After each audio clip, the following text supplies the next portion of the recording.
great job you're doing. Thank you, sir. Thanks to your leadership and setting the mandate of transparency and accountability across the U.S. government, I'm bringing that transparency and accountability to the intelligence community.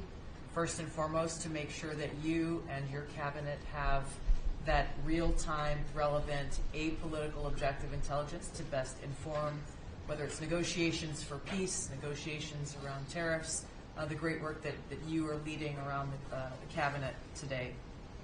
Secondly, working with the Department of Homeland Security and the FBI to increase our information sharing to achieve your goal of countering the narcotic trafficking and our ability to go after cartels now designated as foreign terrorists.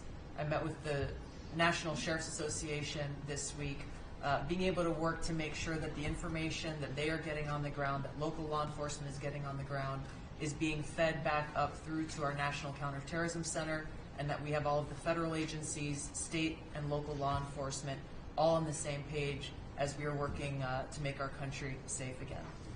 And lastly, sir, as you know, declassification and rooting out weaponization and politicization of the intelligence community is a huge priority. You know more than anyone else the very dangerous and negative consequences of that.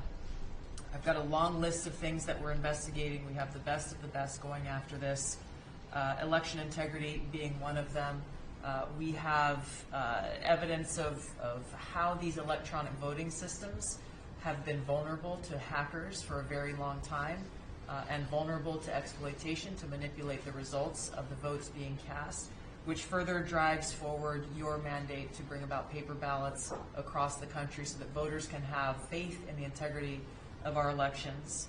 And lastly, we've been scanning. I've had over 100 people working around the clock to scan the paper around RFK, Senator Robert F. Kennedy's assassination, as well as Martin Luther King Jr.'s assassination.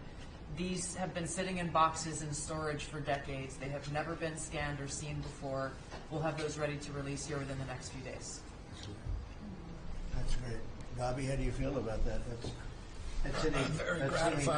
That's hitting close to home, isn't it? No When you think, I'm thinking about Bobby when that statement's made.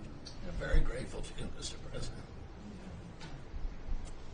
And you'll let Bobby see some of this because, you know, it's very personal stuff.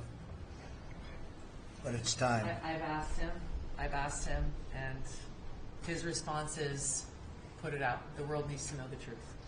And his uncle that's been out, and anything that hasn't been out, they can go to your offices and see, right? Everything that we have within our possession, it's either online or it's physically at the National Archives and Records Agency. We also have hunters going out, Mr. President, and looking in the storage lockers at FBI and CIA and other agencies, specifically to find if there is anything else that has not been reported. We're actively going out and trying to search out the truth. Okay. Yeah, we want to get it all out. Yes. 100%. Good. Thank you very much.